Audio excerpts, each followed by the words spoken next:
In 1880, baby Margaret Whitmore vanished from her hospital crib in Richmond, Virginia. 15 years later, her body was discovered in the basement morgue of the same hospital, perfectly preserved in formaldehyde, bearing surgical scars that told a story no parent should ever hear. This is the tale of America's most stolen child and the medical conspiracy that turned healing halls into hunting grounds for the innocent. Richmond General Hospital stood like a monument to progress on Clay Street in 1880. Its red brick facade gleamed with promise. Its gas-lit corridors whispered of modern medicine's triumph over death itself. But behind those pristine walls, something far darker than disease was spreading through the wards. Dr. Cornelius Blackwood had arrived at Richmond General 3 years prior,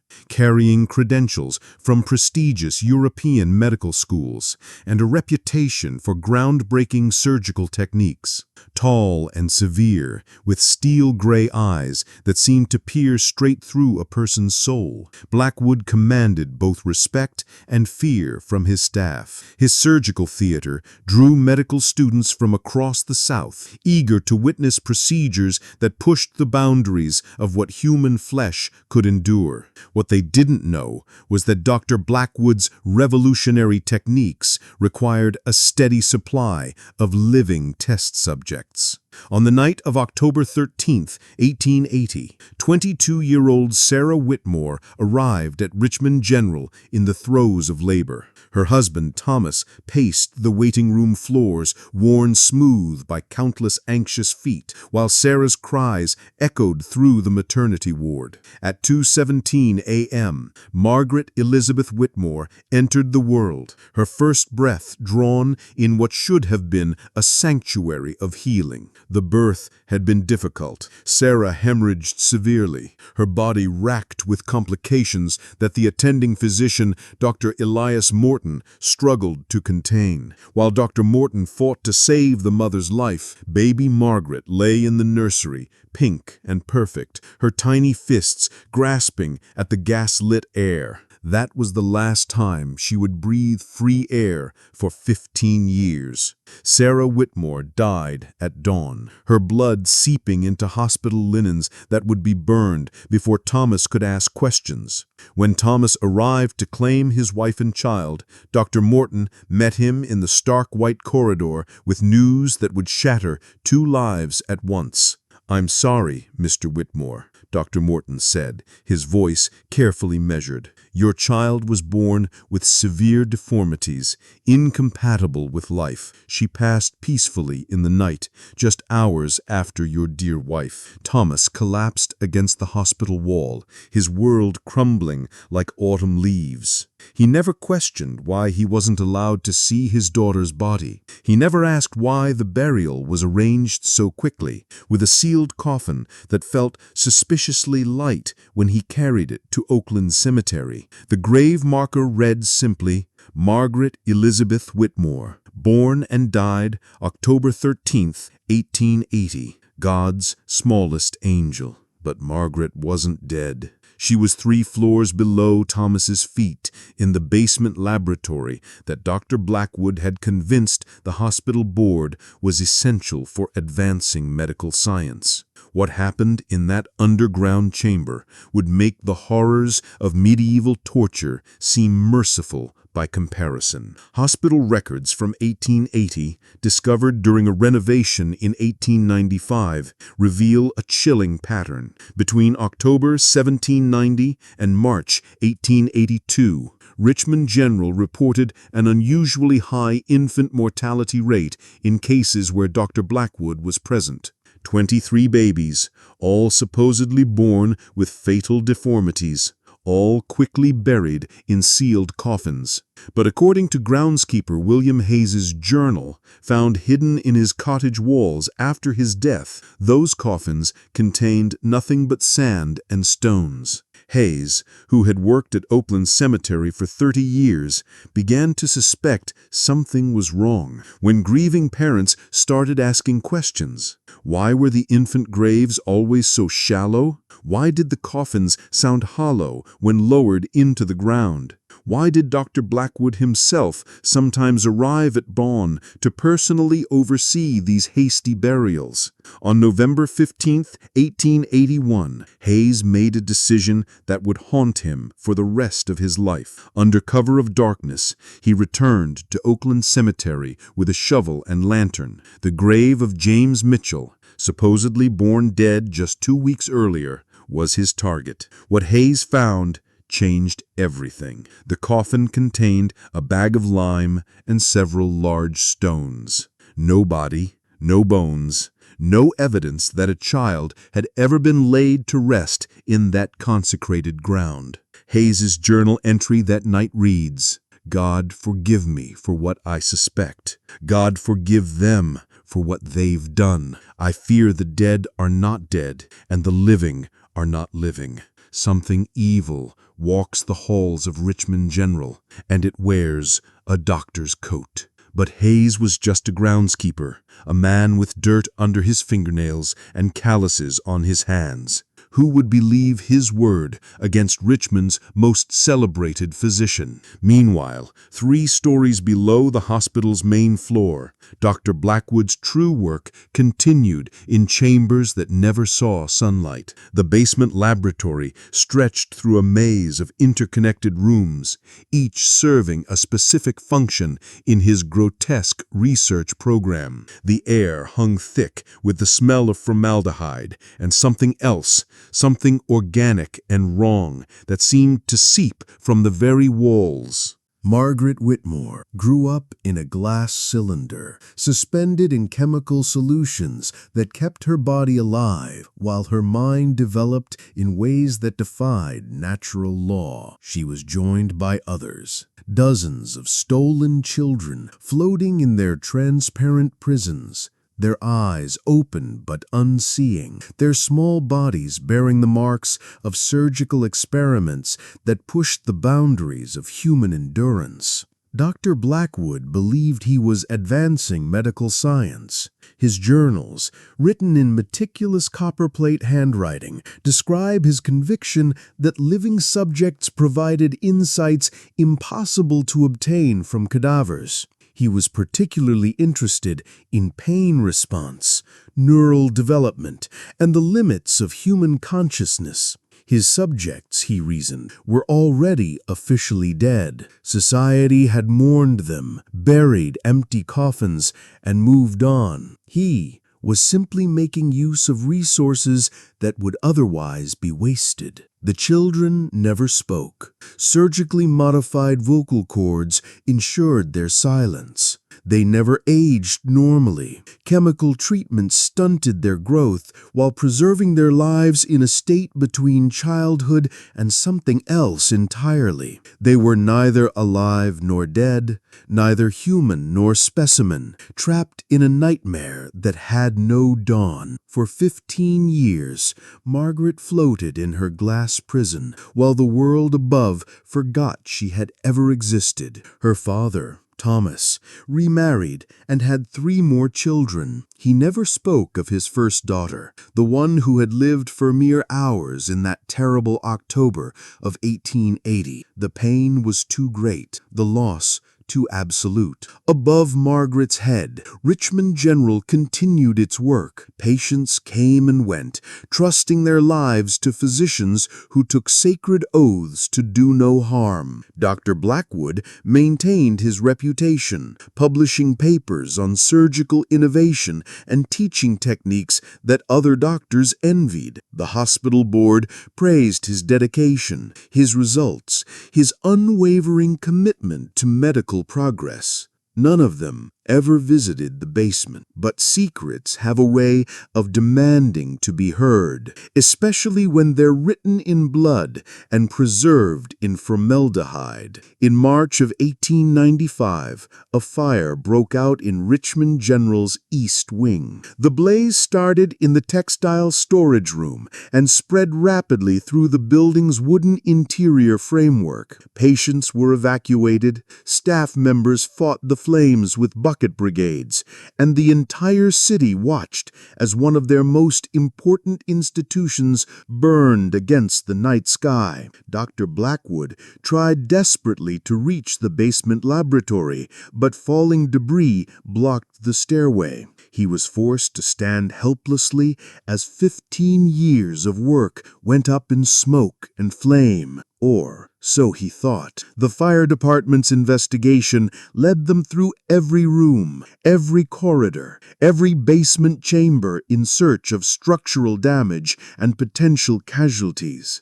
Captain James Sullivan was the first responder to reach the laboratory levels. What he found in that underground maze would lead to the largest medical scandal in Virginia's history. Glass cylinders lined the walls, each containing what appeared to be perfectly preserved human child. 27 subjects in total, suspended in chemical solutions, their bodies bearing surgical scars that formed intricate patterns across their skin. Some were missing limbs.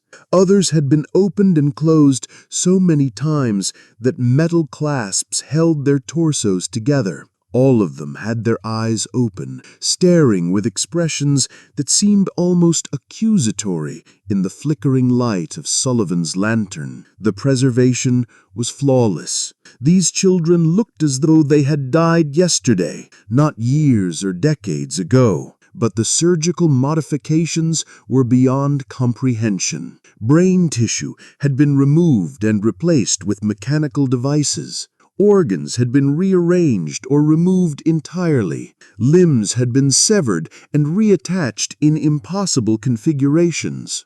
Captain Sullivan, a veteran of the Civil War who had seen humanity at its absolute worst, vomited twice before he could climb the stairs to report his discovery. The scandal broke in the Richmond Times-Dispatch on March 18, 1895. "House of Horrors discovered beneath respected hospital," the headline screamed. 27 children found preserved in underground laboratory. Dr. Blackwood was arrested that same day. When police searched his personal residence, they found detailed journals documenting 15 years of experimentation on living human subjects. The entries were clinical, precise, and absolutely devoid of humanity. They read like livestock breeding records, with children reduced to specimen numbers and experimental variables. But it was Margaret Whitmore's case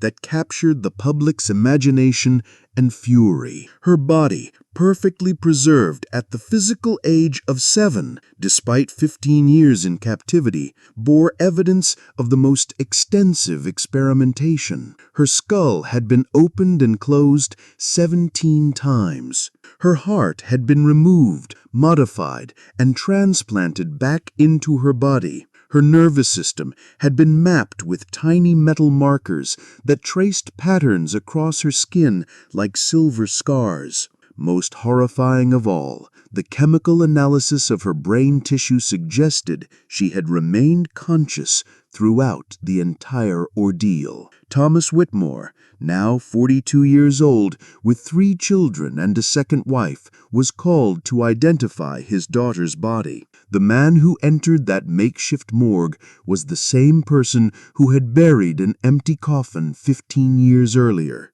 But the person who emerged was fundamentally broken.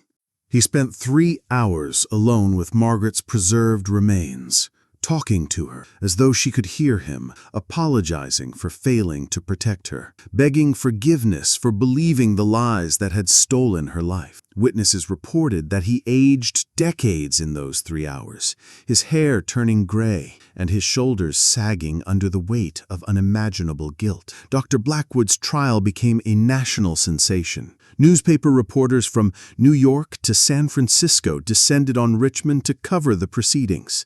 The courtroom was packed daily with citizens demanding justice for the stolen children and their families. The defense argued that Dr. Blackwood's work, while extreme, had advanced medical knowledge by decades. His research on pain response had led to better anesthesia techniques. His studies of neural pathways had revolutionized surgical approaches to brain injuries. His detailed documentation of organ function under stress had saved countless lives in hospital emergency rooms across the country. The prosecution countered that no scientific advancement could justify the torture and imprisonment of innocent children. District Attorney Marcus Webb, in his closing argument, held up photographs of each victim and read their names aloud. 27 children, all reported dead at birth, all found 15 years later, bearing the scars of unspeakable experimentation. Margaret Elizabeth Whitmore, Webb said,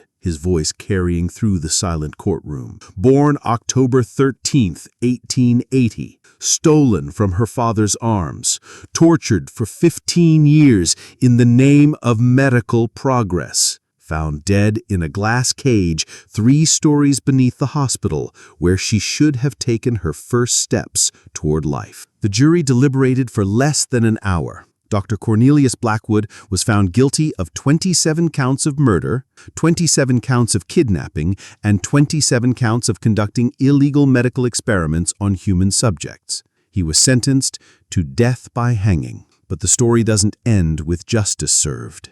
On the night before his scheduled execution, Dr. Blackwood was found dead in his cell, apparently from suicide. He had somehow obtained a small vial of the same chemical compound he had used to preserve his victims. The irony was not lost on the press, who reported that he had died by his own poisonous hand. However, the prison guard who discovered the body, Michael Torres, later told his family a different story. He claimed that Dr. Blackwood was very much alive when he made his final rounds at midnight, but dead when he returned an hour later. The cell door had been unlocked from the outside. The chemical vial had been placed in Blackwood's hand after death. Torres suspected that someone had visited Dr. Blackwood that night, someone who wanted to ensure that certain secrets died with him. But Torres was just a prison guard, and his suspicions were never officially investigated. The children's bodies were finally laid to rest in a special section of Oakland Cemetery,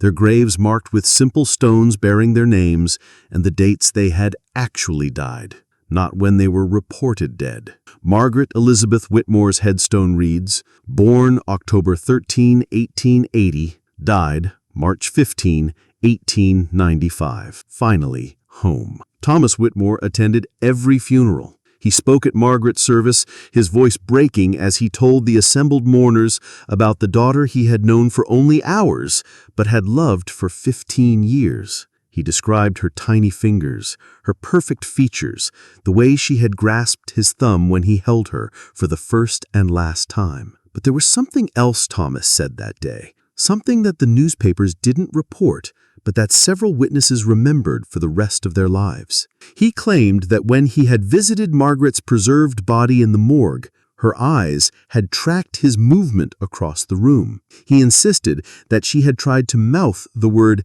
"daddy" when he spoke to her. The attending physician dismissed this as a grieving father's imagination, but Thomas Whitmore went to his grave believing that his daughter had recognized him after 15 years of separation. If you're still watching, I have to ask, which state are you watching from tonight? Are there stories from your area that make you wonder what secrets might be buried beneath the institutions we trust most? Richmond General Hospital was demolished in 1897. Just 2 years after the scandal broke. The city claimed the building was structurally unsound after the fire, but many residents suspected the real reason was that no one could bear to walk those halls knowing what had happened beneath their feet. A new hospital was built 6 blocks away, with strict regulations about basement laboratories and mandatory oversight of all research activities. The medical community implemented new ethical standards, requiring multiple approvals for any experimental procedures, and mandating that all research subjects provide informed consent. But the damage was done. For decades afterward, parents in Richmond and throughout Virginia were reluctant to trust their children to hospitals. Infant mortality rates actually increased in some areas as families chose dangerous home births over professional medical care. The sins of one doctor had poisoned the well of medical trust for an entire generation.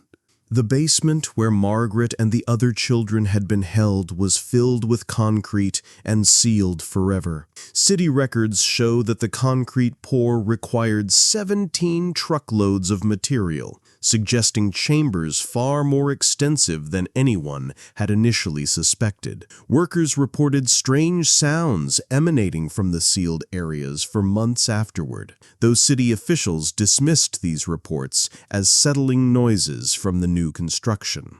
Margaret's story became a cautionary tale told in medical schools across the country. Future doctors learned about the Whitmore case as an example of what happens when scientific curiosity overrides human compassion. But the lesson was often diluted by time and distance, reduced to a footnote about the importance of ethical oversight. What the textbooks didn't mention was the human cost, measured not just in the lives stolen, but in the trust destroyed. Every parent who had ever left a child in a hospital's care, every patient who had ever trusted a doctor's judgment, every person who had ever believed that medical institutions existed solely to heal and protect had been betrayed by Dr. Blackwood's crimes. The ripple effects extended far beyond Richmond's city limits. Other hospitals faced increased scrutiny. Medical schools revised their curricula to include mandatory courses on research ethics. Government agencies implemented new regulations governing human experimentation. The entire medical establishment was forced to confront the uncomfortable truth that scientific progress without moral boundaries was not progress at all. But perhaps the most lasting impact was on the families themselves. Thomas Whitmore never fully recovered from learning the truth about his daughter's fate. He had spent 15 years mourning a child he believed had died peacefully in her sleep, only to discover that she had spent those same 15 years suffering in ways that defied imagination. The guilt consumed him. He had remarried, had other children, built a new life on the foundation of a lie. How could he explain to his surviving children that their sister had been alive all those years, trapped and tortured, while they played in the sunshine she would never feel again? Thomas died in 1903. 8 years after Margaret's true death. His second wife, Emily, later told friends that he talked in his sleep for years, carrying on conversations with someone named Margaret, apologizing over and over for not protecting her, for not questioning the doctor's story, for believing that a sealed coffin was enough to contain his grief. The other families faced similar struggles. Parents who had grieved once were forced to grieve again, this time with the terrible knowledge of what their children had actually endured. Some families left Richmond entirely, unable to bear living in the city where such horrors had occurred. Others stayed, but never spoke of what had happened, as though silence could somehow undo the past.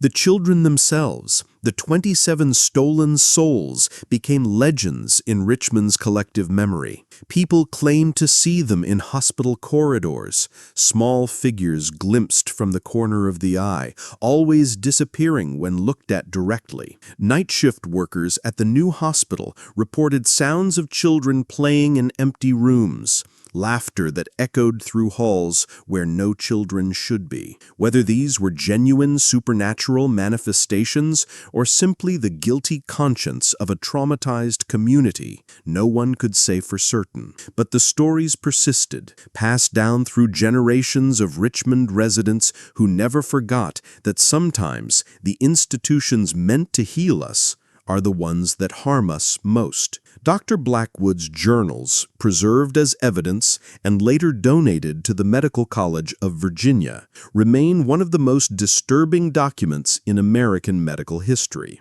Researchers who have studied them report a gradual transformation in his writing, starting with genuine scientific curiosity and slowly degrading into something far darker. His early entries describe his subjects as patients, using their names and expressing concern for their well-being. But as the years progress, the children become specimens, identified only by numbers and described in increasingly clinical language. The final entries, written just weeks before the fire, contain passages that suggest Dr. Blackwood had completely lost touch with his own humanity. One particularly chilling entry, dated February 14, 1895, describes Margaret as Subject 23 and notes that the specimen's responses to painful stimuli remain heightened even after extended conditioning. This suggests that consciousness persists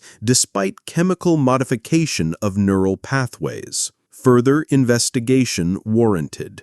The casual tone of this observation, the reduction of a 15-year-old girl's suffering to a scientific notation, captures the complete moral bankruptcy that had consumed one of Richmond's most respected physicians. But even more disturbing than Dr. Blackwood's individual crimes was the institutional failure that allowed them to continue for 15 years. Hospital administrators had never questioned his basement laboratory.